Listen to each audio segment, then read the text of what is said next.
Tansei. Welcome to APTN National News. I'm Creeson Agecoutay. Thank you for joining us. The O-Pipon-Na-Piwin Cree Nation declared a state of emergency over the weekend following a series of stabbings in the community. The remote First Nation is located in northern Manitoba. Manitoba RCMP say a stabbing took place early Saturday morning at the community's nursing station. Another person with a possible stabbing was also treated at the station. Both people suffered a non-life-threatening injuries. A community-wide lockdown was then put in place early Saturday morning and was later lifted on Sunday. O-Pipon-Na-Piwin Chief Shirley Ducharme said in a statement that a state of emergency is needed for the good of the community. The Assembly of Manitoba chiefs say they are offended and disappointed after Prime Minister Justin Trudeau appointed former Winnipeg broadcaster Charles Adler to the Senate. They're now calling on Governor General Mary Simon and the Prime Minister to rescind Adler's appointment over comments he made on air in 1999. At the time, Adler called Indigenous leaders uncivilized boneheads and intellectually moribund during a protest by Indigenous people at the Manitoba legislature. The AMC calls Adler's comments vulgar and racist and want a senator who values inclusion, respect, and reconciliation. Adler spent decades working in broadcast journalism and for 20 years hosted a conservative radio talk show on Winnipeg's CJOB. He is now an incoming independent senator for Manitoba. We'll have more on this story in our evening newscast with Dennis Ward. The accounting firm in charge of a Yukon mine that recently experienced a cyanide spill has fired the mining company's CEO. According to a report by the CBC, PricewaterhouseCoopers fired Victoria Gold CEO John McConnell over the weekend. The accounting firm was appointed as the mine's receiver last week after an application was filed by the Yukon government. The company's Eagle Gold Mine site, located on the traditional territory of the First Nation of Nacho-Nayakdun, experienced a heap leach failure in late June. The failure caused cyanide to be released into the surrounding environment. McConnell said in an email Monday he was proud of the company's achievements. Community members in Manitoba came out to remember Tina Fontaine with a walk in her home community on Saturday. It was the 10th anniversary of when the 15-year-old's body was discovered in the Red River in Winnipeg. Sav Jonza has more. I held on to her for 10 long agonizing years because when she died, part of me died also. Now she wants me to let go, let her be at peace, and for me to go on with my life. Losing Tina Fontaine hasn't gotten any easier for her great-aunt, Thelma Favel. Favel was Fontaine's guardian for many years before she was put back under the care of Child and Family Services. Soon after, Fontaine went missing. Her body later found in the Red River near the Alexander Docks in Winnipeg. 10 years after the discovery, Favel says it's now time to say goodbye. You now live in our hearts and our memories, and no one can ever take that away. Bye, Tina.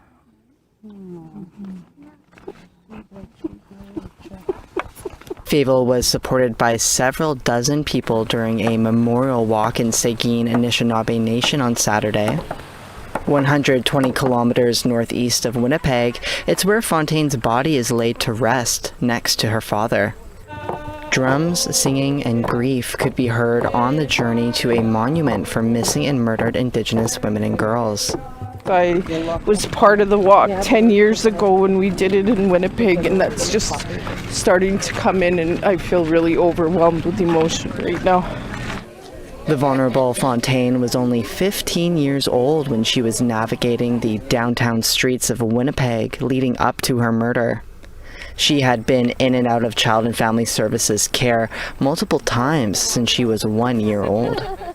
Advocates say the CFS system failed her and that changes still need to be made 10 years later. I think it remains the same, although, there is hope with the new child welfare legislation that's federal child welfare. I think, it gives the communities a say of where their children go, which is a good thing, right? They don't end up on the streets like the way Tina was exploited. No one has been convicted in Fontaine's murder. The only man charged in her death was later acquitted and died earlier this year. Fontaine's story sparked the federal government's national inquiry into missing and murdered Indigenous women and girls. 231 calls for justice came out of the report, but family friend Marilyn Creeson says they've gone unanswered. We need to stop these people that are taking our girls off the street and taking them for whatever, whether it's sex trafficking, whether it's for, selling them. We have to stop that. That's our responsibility that we take today. So we need to do that. We need to figure something out. But the only way we can do it is simple. Work with yourself, work with your families, work with your community, work with your nation. Families Minister Nahanni Fontaine says it's thanks to Fontaine and the families of MMIWG2S that wider society is even aware of the ongoing crisis. I always say that all of the work that MMIWG2S families did over the last 30, 40 years, it was a slow but very consistent process of planting seeds in the public consciousness that here is this issue. And Tina Fontaine's murder is what unleashed and allowed that to flourish. Minister Fontaine says Seguin and Anishinaabe Nation has the highest numbers of MMIWG2S across the country. A message for the world was shared by those attending the walk. The lives of Indigenous people are sacred and need to be protected. We just have to keep praying that this doesn't happen anymore. It has to stop sometime. And Tina started an earthquake when her body was found 10 years ago today. It was so devastating to hear that she was gone. And I was holding on to her. I was keeping her alive in my heart and in my mind. But today I'm saying goodbye to Tina. Sav Jonesa, APTN National News, Winnipeg. Hi, Sav. Last week, the family of 44-year-old Keith Shannon Wilson from Agecoutay Cree Nation was notified by Manitoba Shared Health that the funeral home received the wrong remains. The body was then sent to the funeral services, and the family unknowingly grieved for and buried the wrong person in Norway House in late July. The incident has left the Wilson family in serious shock, and the family will now have to organize another funeral for Keith Wilson. On July 12th, Wilson's body was found in the Jack River near Norway House Cree Nation after he went missing for a month. The cause of his death is still being investigated by police. Manitoba's Provincial Health Authority is now investigating the wrong body will be exhumed, and the First Nation is seeking a reimbursement. Now, Manitoba's Health Authority says what happened with the Wilson family doesn't appear to be an isolated incident. Early results of our investigation have identified some concerning gaps in the processes that exist to prevent this type of occurrence. And we have become aware of 2 other near misses that have occurred in recent weeks. In both instances, the bodies were incorrectly signed out of our facilities and transported to a funeral home. These errors were identified, bodies were returned to our morgue, and families were notified of that mistake. Manitoba's Shared Health says it takes full responsibility for the errors and is seeking an external partner who will help to review existing processes and offer recommendations moving forward. The Yukon's Coroner's Service is reporting a lower number of drug-related deaths in the territory compared to this time last year. The service has investigated 6 drug-related deaths this year compared to 12 deaths last year. Out of this year's 6 deaths, only 1 involved the use of cocaine. Benzodiazepines were also seen in 1 case. Meanwhile, 10 of the 12 deaths last year involved opioids, while 11 involved cocaine. The service says the situation in the territory looks to be improving. In total, it investigated 23 drug-related deaths in 2023. Cumberland House in Saskatchewan recently celebrated 250 years. We'll take you to the celebrations when we return. Stay with us.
Welcome back. On July 1st, Canada celebrated its 157th year of existence under that name.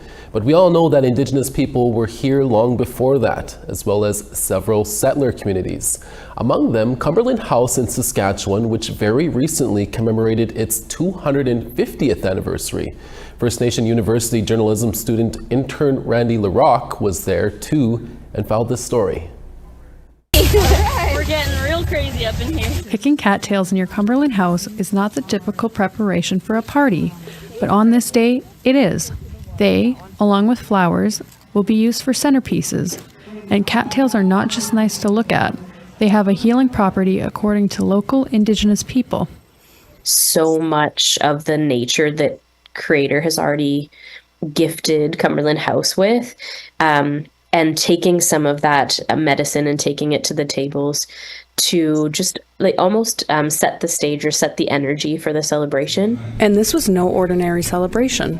Hundreds turned out to take in the 250th anniversary of Cumberland House and its surrounding area.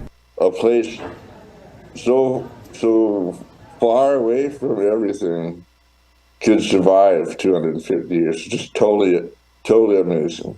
The 3-day event kicked off on August 11th. A historical theme parade made its way through the community. There were speeches and food and dancing, all with Métis and First Nations culture front and center.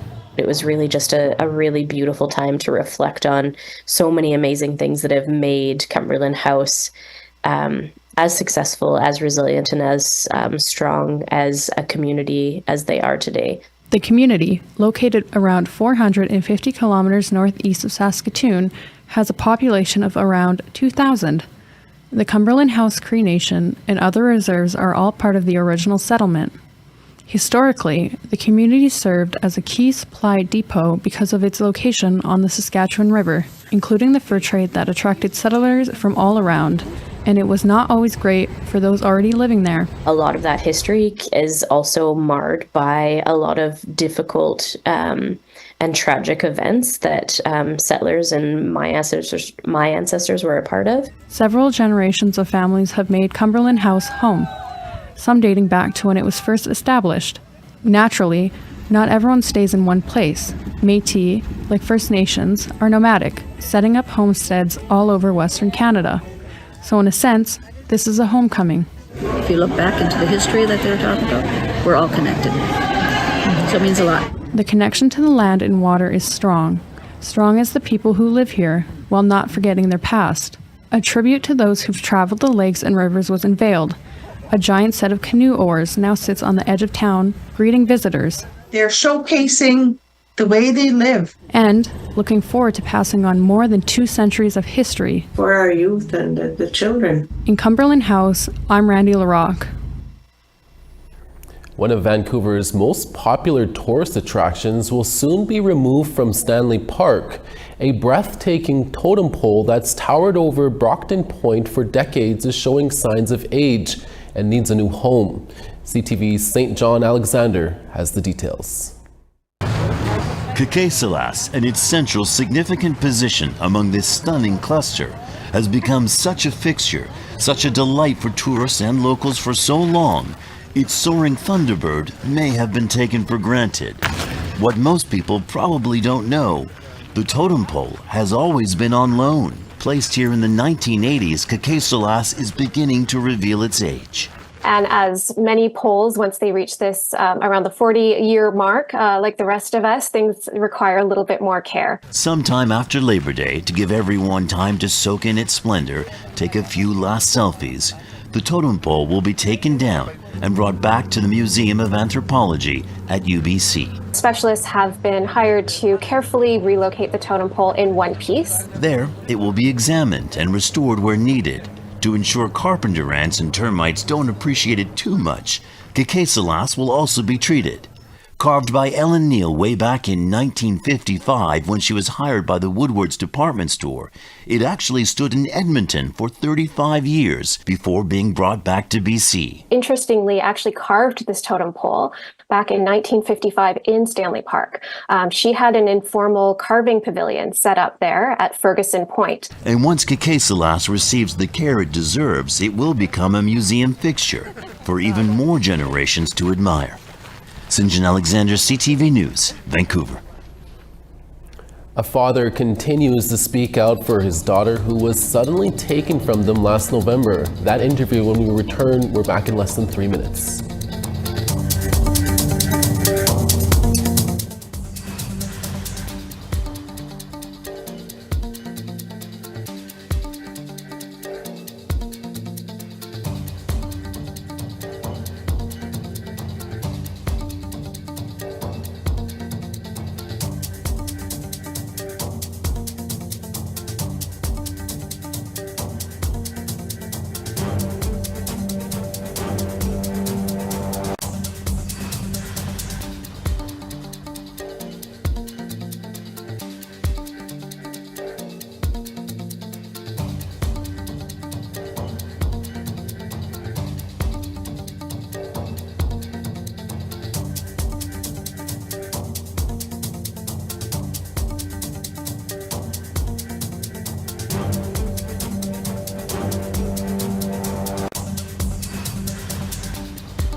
Over to the east, Halifax 21, Charlottetown 26.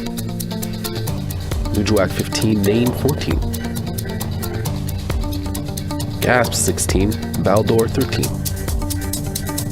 Windsor 17, Ottawa 18. Timmins 24, Big Trout Lake 18 as well. God's Lake 21, Puckatawagan 22. Brandon 24, 21 in Gimli. Swift Current 24, North Battleford 23. Larange 21, Stony Rapids 17. 24 in Peace River, Fort Chipewyan 25. Calgary 26, Edmonton 25. Tofino 17, Kamloops 26. Prince Rupert 18, Fort Nelson 24. 16 in Watson Lake, Dawson 14. 20 in Yellowknife, Norman Wells 14. Fort McPherson 15, and Nunavut 13. Chesterfield 16, Cambridge Bay 19. And Clyde River 13, Arctic Bay 11. Today marks 287 days for a family in Moose Factory Cree Nation in Northern Ontario who are still grieving the loss of their loved one who was suddenly taken from them. On November 7th at around 3 a.m. on a Tuesday morning on Jaban Street in Moose Factory, police were notified about a young woman with critical injuries. 21-year-old Lonnie Chum was taken to hospital by ambulance where she later died. The OPP determined Chum was struck by a pickup truck that left the scene. This week, the Ontario government is offering a $50,000 reward for information that can lead to an arrest and a conviction. Last weekend, an awareness walk was held for Lonnie in Moose Factory where everyone wore purple in her memory. We spoke to Robert Chum on Monday, the father of Lonnie Chum, who told us more about the investigation and about Lonnie.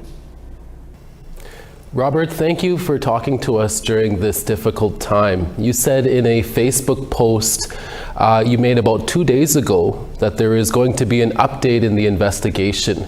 What are you able to tell us about that without compromising the investigation? Compromising is, I guess, what the update was the reward that I wanted to keep confidential until it was announced. Because I know that the take of the investigation is going on. The process is slow. You know, being from a small community like Moose Factory and everybody's tight knit, they tend to keep their knit close. I guess what do you call it? Everybody keeps quiet. Nobody talks. So, but with the reward, hopefully people come forward and start talking. That's what it was all about. So. Yeah, I hear you. On August 11th, on a Sunday, you, the family, and the community hosted an awareness walk to keep Lonnie's memory alive. What was that event like for you? It was touching. It was. I'm very proud of my community members, my leader, my chief. I got to acknowledge him, Peter Wesley, and my deputy chief, Warren Hardesty.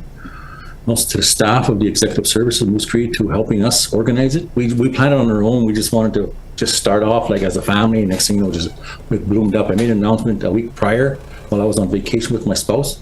And then we came back and people wanted to help out, to give us anything to help us out with the walk. And a lot of people showed up. Almost 200 showed up. Because it was a good appearance from everybody on a Sunday afternoon in Moose Factory. Wow, great turnout. We walked 3 kilometers and everybody did it. Well, that's good to hear.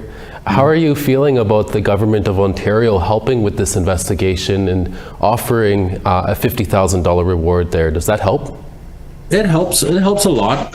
I know that we had talked to the chief and council about putting up a reward prior to this, but I know the OPP really, who I greatly appreciate, are doing a damn fine job with this investigation to match whatever Moose Cree did. So I know that came to $50,000. It came through from them. So I really, it helps out a lot, because I know that, like I said, it's been going on too long, 286 days today, and it's a struggle. Every day it's a struggle.